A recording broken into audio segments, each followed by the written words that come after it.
Chinese smartphone manufacturer Huawei is still optimizing the foldable Mate 10 smartphone and would not make it public without meeting the quality requirements, the company's director of consumer business mobile phones, He Gang, has said. According to the executive, Mate 10 is still undergoing optimization to meet the company's stringent and high-quality requirements. It's actually taking a lot longer and is requiring more effort than initially anticipated.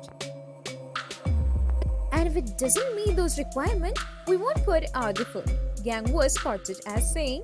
After extensive tests, Huawei Mate 10 has passed 3C certification and network access license. Huawei Mate 10 runs Android 9 Pie on top of EMUI 9.1.1 and features two full-view display panels in 6.6-inch and 6.38-inch sizes that jointly brings an 8-inch LED full-view display panel when unfolded without any display notch. The device, when folded, offers a 6.6-inch display experience at the front with a pixel count of 1148 by 2480 pixels and 19.5:9 aspect ratio.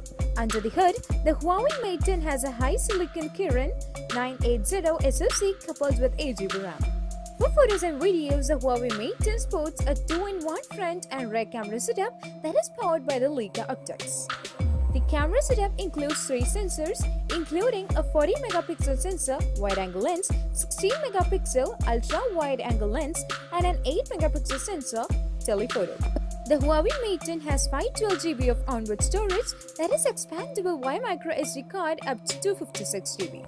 Samsung announced last week that it would release the Galaxy Fold in September in select markets.